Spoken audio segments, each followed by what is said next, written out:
All right, man. So on the first jump, I want to see you getting more hip flexion and getting lower off this first initial jump to the rebound. All right. So on this first jump, you can see force vector is really vertical. All right. And you can really see this energy. Like when you, let me go back to it one sec. When you're going from this first jump, you can see, look at your ankle. We're looking here. Your ankle and knee. All right. Your force vector right there. You can see how vertical that is, and when you go with this jump, you can see it just go straight up. You see that energy just shooting straight up into like a hop. We need to start getting that force vector down, and we do that by sitting into more hip flexion and more hip abduction. So what that means is sitting back into your posterior chain and getting those hips to ride out further and down. All right. That's going to get you into that better loaded jump position.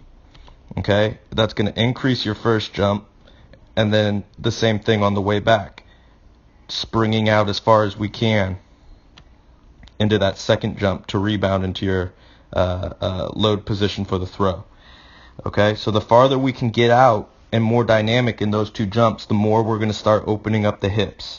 All right, and that's going to be a big key thing for you, is getting your hips to open up, because you have a lot of stiffness through the hips. So really make sure that you're focusing on those cool downs and those stretches, in your programming.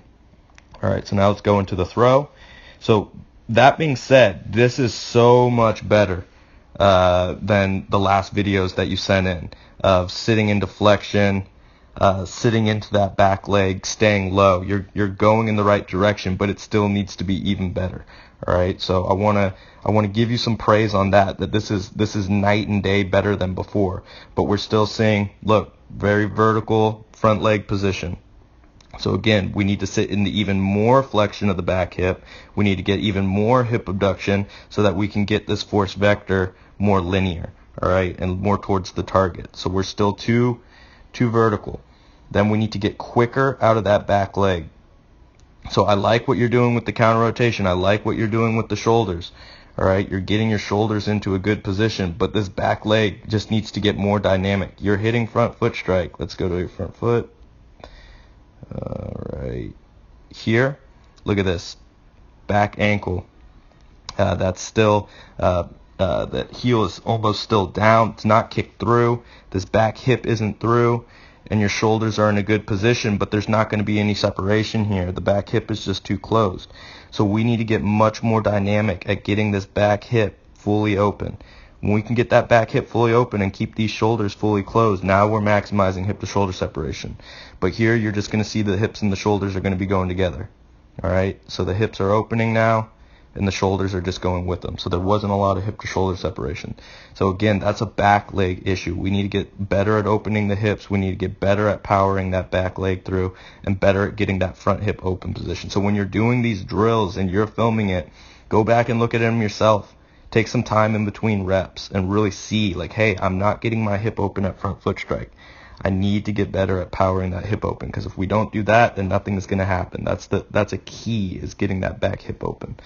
All right, so now let's look at the front leg extension. So again, what the drive also does is when we look at your linear, front leg drive drills, you put yourself into that good stride leg position. This is too vertical of a force vector at the front leg, and that's because of the lack of power from the drive leg. When you're pushing ground or force into the ground, it's increasing your stride length. All right. When you can get that stride length to land in that better front leg position, now you have a better force vector that's easier to push that energy from the ground back into the trunk, that then launches forward into the forward trunk tilts into the ball. But with this vertical front leg position, even though you're going to get front leg stabilization extension, it's just going to lead to a pretty vertical front trunk, pretty vertical trunk. Look at your front leg extension drill and look at this drill. The difference in your trunk positioning. You're releasing ball here. Look how vertical this front leg position is.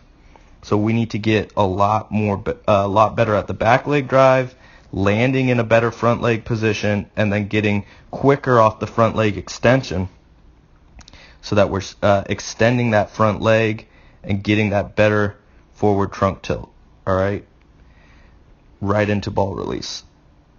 So you'll see your front leg extension too, it comes real late. You're getting front leg extension at ball release, it's there, all right, that's a good front leg, but it could be even better because you're reaching full extension.